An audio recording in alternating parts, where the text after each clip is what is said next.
Free कुंडली विश्लेषण के लिए सब्सक्राइब करें एस्ट्रो वास्तु एक्सपर्ट साक्षी संजीव ठाकुर चैनल को।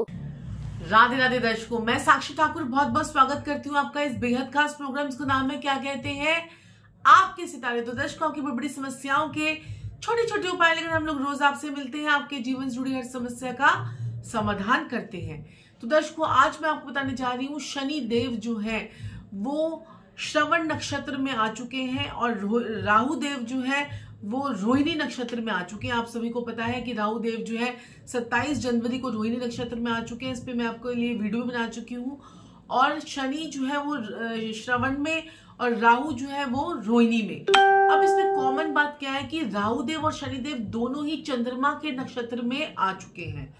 अब इसका हमारे देश पर, हमारी दुनिया पर, इस पर क्या प्रभाव पड़ने वाला है, चलिए इस पे आगे आज हम चर्चा कर लेते हैं, क्योंकि ये चर्चा का विषय है और सब लोगों को जो हमारे आने वाली फ्यूचर प्रेडिक्शंस होती है वो आप लोगों को पता चलना चाहिए कि नक्षत्रों में आने से हमारे जीवन पर इसका क्या प्रभाव जो है वो पड़ने वाला है। अगर हम बात करते हैं वृषभ लगन की, और वृषभ लगन की कुंडली, हमारे भारत की कुंडली पे अगर हम बात करें तो हमारे भारत की कुंडली कौन सी बनती है, वृषभ लगन की। अब ये युति जो है वो कहाँ पर बनी हुई है, वृषभ लगन के नवम भाव में। अब नवम भाव जो होता है वो हमारे भाग्य का भाव होता है। वो नवम भाव से हम जो है अपने भाग्य को, और यहाँ का कारक कौन होता है, यहाँ का कारक होता है गुरु। और गुरु भी आपके नवम भाव में, वहां पर कारक जो है वो नीच का हो गया है। अब जहाँ नवम भाव का स्वामी कौन है, वहां पर बैठा हुआ है शनि।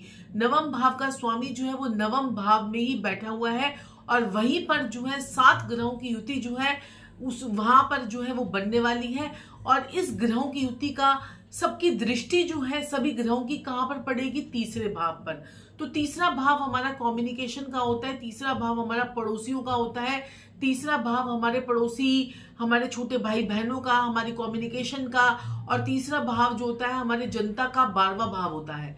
तो ये तीसरे भाव को सारे ही प्लैनेट्स जो है वो देखेंगे, यानी कि हमारे पड़ोसी देशों को जो है ये सारी ग्रह जो है वो देखने वाले हैं।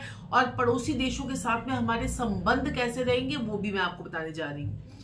तो ये सारे ग्रह जो है ये 9 फरवरी को सभी ग्रह, जैसे ही चंद्रमा जो है वो रात को 9 तारीख को 8:45 पर चंद्रमा जैसे ही वृषभ राशि में प्रवेश करेगा, घटना तो पहले भी घट सकती है क्योंकि ये 2.5 दिन के लिए वही रहेगा। और उसके बाद जो है 12 फरवरी को है सूर्य चंद्रमा जो है वो आगे बढ़ जाएंगे, और ये घटना जो है वो क्या घटेगी, ऐसा क्या कार्य होगा और ऐसा इन सभी राशियों पर क्या प्रभाव पड़ेगा वो मैं आपको पहले बता चुकी हूँ। लेकिन अभी हमने जो है वो जो ध्यान देने वाली बात है वो आप उस ध्यान देने वाली बात को आप ध्यान से सुनिएगा। देखिए, ये घटना जो है, शनि जब भी श्रवण नक्षत्र में आते हैं तो बृहद संहिता में कहा गया है, बृहद संहिता ग्रंथ है और उसमें कहा गया है जब भी शनि श्रवण नक्षत्र में आते हैं तो देश के राजा और जनता पर बहुत ज्यादा इफेक्ट पड़ता है। अब देश का राजा कौन है, जो राजा का शासन को चला रहा है, और जो देश की जनता कौन है, जनता यानी चौथा भाव, हमारा चौथे भाव यानी कि वृषभ लगन में चौथे भाव का स्वामी कौन है, सूर्य। और जो कि सूर्य पीड़ित हो रहा है शनि से, वो भी नवम भाव में। तो यहाँ पर जनता भी पीड़ित हो रही है और जनता का स्वामी भी पीड़ित हो रहा है, यानी कि शनि श्रवण नक्षत्र में जाकर चंद्रमा के नक्षत्र में खुद पीड़ित हो गया। और चौथे भाव का स्वामी यानी वृषभ लगन की अगर हम बात करें तो सुख भाव का स्वामी होता है सूर्य, और वो जो है यहाँ पर पीड़ित होता हुआ मुझे नजर आ रहा है। तो यहाँ पर दोनों चीजें आपकी जो है वो पीड़ित हो रहे हैं। अब अगर हम बात करें यहाँ पर पड़ोसी देशों की, तो पड़ोसी देशों के साथ में हमारे जो संबंध जो है वो हमारे लड़ाई झगड़े के संबंध हो सकते हैं। और यहाँ पर देश के अंदर और देश के बाहर दोनों सीमाओं पर, अभी आप अगर आप बात करेंगे तो सीमाओं पे देखा आपने किसान धरना देकर बैठे हुए हैं, और किसानों के साथ में आंतरिक दंगे और बाहर के दंगे, दोनों दंगे होने की संभावना जो है ये बनी हुई है। अब हम थोड़ा सा पीछे चले जाते हैं कि शनि जो है, ये नहीं कि इसी साल में श्रवण नक्षत्र में आया है, शनि पहले भी तो श्रवण नक्षत्र में पहले भी आया होगा ना, आज से 30 साल पहले। तो शनि जब भी श्रवण नक्षत्र में आए थे वो पहले भी आए थे 91, 92 और 93 की अगर हम घटनाओं को लेते हैं तो 91 में क्या हुआ था, 21 मई को राजीव गांधी हत्याकांड हुआ था। और उसके बाद जो है बाबरी मस्जिद का हत्याकांड, हर्षद मेहता घोटाला, क्योंकि ये सब चीजों का आपकी हमारी इकोनॉमी पर भी बहुत ज्यादा फर्क पड़ेगा। मैं आपको शेयर मार्केट के बारे में बताऊंगी कि किस टाइम पीरियड पे शेयर मार्केट में एकदम से आपको जो शेयर्स जो है नीचे गिरते हुए, क्योंकि ये देखिए मैंने आपको शुरू में बताया था कि ये बुध का साल है। बुध क्या है? पारा है। तो पारा जो है एकदम से हाई और पारा एकदम से लो।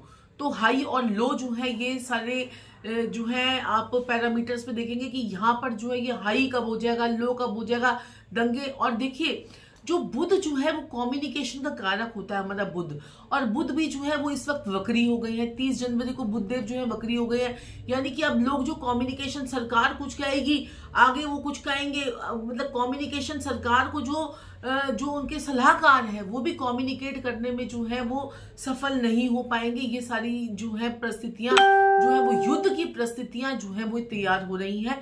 तो आप लोगों को बहुत बहुत ध्यान देना है, खासकर मकर राशि वाले और कर्क राशि वाले, क्योंकि कर्क जो है देखिए अब जो ये सब कुछ सारी चीजें देखिए, वृषभ लगन की कुंडली अगर हम देखें भारत की, तो उसका तीसरे भाव का स्वामी कौन होता है? कर्क राशि। तीसरे भाव में यानी कम्युनिकेशन के पड़ोसियों के जो तीसरा भाव पराक्रम का है, तीसरा भाव आपके कम्युनिकेशन का है, तीसरा घर आपके पड़ोसियों का है। तो पड़ोसियों के उस पे कौन सी राशि बैठी हुई है? कर्क राशि। और कर्क राशि भी इसमें इन्वॉल्व होगी 9 फरवरी को। अब यहाँ पर दंगे बढ़ने की संभावना जो है वो बन रही है यहाँ पर। और आप देखेंगे कि कहते हैं कि ये सारे जो राइट्स, कम्युनल राइट्स जो है वो सारे बढ़ सकते हैं, सांप्रदायिक दंगे जो है ये बढ़ सकते हैं, और ये दंगे जो है विकराल रूप भी धारण कर सकते हैं। कुछ इमरजेंसी की सिचुएशंस भी हमारे सामने जो है वो आ सकती हैं। अभी सरकार जो है बजट भी पास करेगी, और बजट में भी देखिएगा आप शेयर मार्केट में आपको बड़ा उछाल देखने को मिलेगा, और अप्रैल में आपको वो शेयर मार्केट नीचे आती हुई आपको नजर आएगी। तो सोच समझ के शेयर मार्केट में आपको इन्वेस्ट करना है। सारा पैसा भी आपको जो है शेयर मार्केट में नहीं लगाने देना। आपको लगेगा कि बिल्कुल अरे तो बड़ा जबरदस्त बूम आ रहा है, आपको वहां पर भी जो है सारे जो चीजें हैं करेक्शन होती हुई आपको जो है वो नजर आने वाली है। पूरे विश्व में जो है उथल पुथल होती हुई आपको जो है वो नजर आएगी। और ये 27 जनवरी से जैसे ही राहु ने नक्षत्र परिवर्तन किया है, दोनों ही शनि और राहु दोनों ही चंद्रमा के नक्षत्र में चले गए हैं। तो इस वक्त हमें क्या करने की जरूरत है?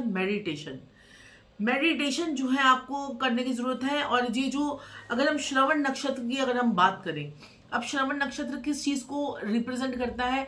श्रवण नक्षत्र रिप्रेजेंट करता है विजडम को। श्रवण नक्षत्र रिप्रेजेंट करता है जैसे श्रवण नक्षत्र जो है कम्युनिकेशन को भी रिप्रेजेंट करता है, कम्युनिकेशन यानी बातचीत को। अब कोई ऐसी जैसे श्रवण नक्षत्र में जब ये शनिदेव आ गए तो कम्युनिकेशन की जो पावर है वो खराब हो सकती है, यानी कि सरकार कुछ बोल रही है, लोग कुछ सुन रहे हैं, या किसान कुछ बोल रहे हैं, उनके आगे रिप्रेजेंटेटिव कुछ सुन रहे हैं। तो ये सारे कम्युनिकेशन जो है, और वो बुध का ऊपर से वक्री होना, तो ये सोने पे सुहागा यानी कि एक तो करेला ऊपर से नीम चढ़े वाला काम जो है वो करने जा रहा है। तो यहाँ पर दंगों की स्थिति जो है वो बनने वाली है। तो आप लोग भी जो है अपना ध्यान रखें, और जितना आप अपना पैसा इकट्ठा कर सकते हैं, बजाय उन सब चीजों को बाहर लगाने के, अपने पैसे को इकट्ठा करके रखें, अपनी चीजों को समेट कर रखें, अपने घर में पैसा रखें। क्योंकि देखिए पिछला साल तो आपने देखा होगा कि पिछले साल में भी जब धनु लगन के अंदर जब ये ग्रहण बना था, धनु लगन में पिछले साल में 7 ग्रह इकट्ठे हुए थे। उसके बाद में क्या हुआ था? CAA वाला जो हुआ था। और ये सब चीजें दिल्ली के पास में ही क्यों होती है? क्योंकि दिल्ली जो है वो नॉर्थ का एरिया जो है वो आ जाता है, और नॉर्थ जो है जो मकर राशि जो है वो नॉर्थ के एरियाज को डिनोट जो है वो करती है। तो यहाँ पर आपको जो है बहुत बहुत रखना है अपना ध्यान। और अगर हम देखेंगे कहते हैं कि 91, 92, 93 की घटनाएं तो हम देख ही रहे हैं। और अगर हम 1962 में जाते हैं और 1963 में जाते हैं, तो जहां पर हिंदी चीनी भाई भाई जवाहरलाल नेहरू के साथ में जो चीन के प्रधानमंत्री आए थे, और जब वो यहाँ पर पूरे देश में हमारे यहाँ पर घूमते रहे, उसके बाद जाकर चीन वालों ने भारत पर हमला कर दिया और भारत की बहुत सारी जमीनें जो है वो हड़प ली। तो तब भी शनि देव जो है वो श्रवण नक्षत्र में ही थे। तो यहाँ पर जो है थोड़ा सा आपको ध्यान देना है। शनि का श्रवण नक्षत्र में आना और राहु का जो है रोहिणी नक्षत्र में आना, ये कोई आम बात नहीं है, ये बड़ी खास बात है। और जो वृषभ लगन वाले जो हैं वो बड़ा ध्यान रखें। मकर लगन वाले जो हैं, मकर राशि वाले, मकर लगन वाले, वृषभ लगन वाले, वृषभ राशि वाले, और जो है कर्क लगन वाले, कर्क राशि वाले, ये लोग जो है अपना पूरा ध्यान रखें। बिल्कुल चौकसी यहाँ पर ये बरतें और बिल्कुल घटना यहाँ पर जो है आपको इस प्रकार से रहना है कि आपने जो है आपकी सावधानी हटी और दुर्घटना घटी वाली परिस्थिति जो है आपको देखने को ना मिले। अब हम बात कर लेते हैं कि देखिए जब मंगल की दृष्टि भी जो है, देखिए जब ये सारे ग्रह, जब ये 9th हाउस में सारे ग्रह हमारे भारत की कुंडली में बैठेंगे और वो सब 3rd हाउस को देखेंगे तो वहां पर जो है प्लूटो भी बैठेगा। प्लूटो क्या है? अंडरवर्ल्ड का प्लैनेट है। प्लूटो से हम बड़ी सारी रहस्यमयी चीजें देखते हैं। अब प्लूटो जो है, कई कुंडलियों में प्लूटो को बड़ी अहमियत नहीं दी जाती, लेकिन आप देखेंगे कि प्लूटो जो है अंडर वाली चीजें जो है, अंडर वर्ल्ड की चीजें, अंडर द टेबल, ऐसी चीजों को जो है, रहस्यमयी प्लैनेट है ये प्लूटो भी, तो वो भी ये सारे जो है वो राज खोलता है।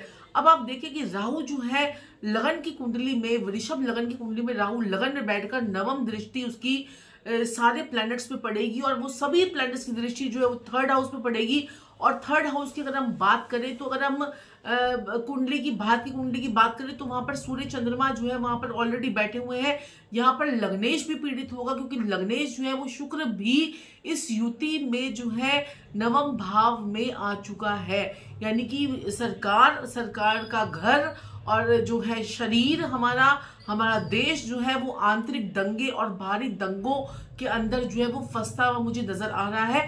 तो आपको बहुत बहुत बहुत बहुत ध्यान देना है। और यहाँ पर सरकार के सलाहकार भी फेल होने वाले हैं, सरकार के सलाहकार। और यहाँ पर जो खतरा जो है सरकार को और सरकार के जो हमारे प्रधानमंत्री को, हमारे बड़े बड़े नेताओं को, यहाँ पर जो है थोड़ा सा खतरा उनको भी मंडरा रहा है। क्योंकि यहाँ पर अगर हम देखें, अगर हम यहाँ पर देखते हैं प्रधानमंत्री श्री मोदी जी की कुंडली को अगर हम देखते हैं तो वृश्चिक लगन की कुंडली और 3रा भाव में ये ग्रहण बनेगा। 3रा भाव कौन सा होता है? फिर हमारे पराक्रम का होता है, फिर हमारे पड़ोसियों का होता है, यानी कि अपने ही लोग जो है कुछ किस प्रकार से गलत सलाहें देकर इंसान को फंसा सकते हैं। तो यहाँ पर ये स्थितियां भी जो है बन रही हैं। अब ये सारी चीजें जो है, सारे ग्रह जो है वो कर्क राशि को देख रहे हैं, मकर से 3रे भाव को। तो कर्क राशि किसकी होती है? जल तत्व की राशि। मकर राशि किसकी होती है? ये मकर राशि जो है वो भूमि से निकलने वाले खाद्यान्न पदार्थों की राशि होती है। तो जल से निकलने वाली कोई बीमारी हमारे साथ में हो सकती है, कोई वायु यानी कि कोई हवाई जहाज की घटनाएं, हवाई जहाज कोई जो है जल में जाकर गिर जाए, या जल के अंदर कोई ऐसा कोई केमिकल आ जाए, जल के अंदर कोई पेट्रोल, कोई शिप जो है वो फट जाए, कुछ भी ऐसी चीजें जो है हो सकती है जो जल से रिलेटेड हो सकती हैं। और यहाँ पर जो हमारे भूमि से निकलने वाले जो रसायन पदार्थ होते हैं वो उन सब चीजों में तेजी आपको आती हुई नजर आएगी। और यहाँ पर जब श्रवण नक्षत्र में शनि आते हैं तो महंगाई बढ़ती है, तो महंगाई भी जो है वो बढ़ने वाली है। और जब ऐसे रॉयट्स हो जाते हैं तो हमेशा उसके बाद महंगाई जो है वो बढ़ती है। और बुध भी जो है आज वक्री हो गए, चिंता का विषय है। देखिए साल में 2-3 बार तो हर ग्रह जो है वक्री होते हैं, मार्गी होते हैं। अब 91 से लेकर 93 की अगर हम बात करें तो शनि जो है श्रवण नक्षत्र में ही मार्गी वक्री चल रहे थे। अब शनि जो है वो 22 अप्रैल तक, ये 2022 तक शनि जो है, अप्रैल 2022 तक जो है वो श्रवण नक्षत्र में चलेंगे। लेकिन ये इस पूरे साल में शनि जो है वो श्रवण नक्षत्र में ही चलेंगे और ये जो है वक्री मार्गी होते रहेंगे। अब यहाँ पर जो देखने वाली बात यह है कि आप लोगों को अपना अपना ध्यान रखना है, छोटे छोटे उपाय करते रहिए ताकि आपके जीवन में किसी भी जो है आप मेडिटेशन जरूर कीजिए, कुछ भी कार्य करें लेकिन मेडिटेशन जरूर कीजिए।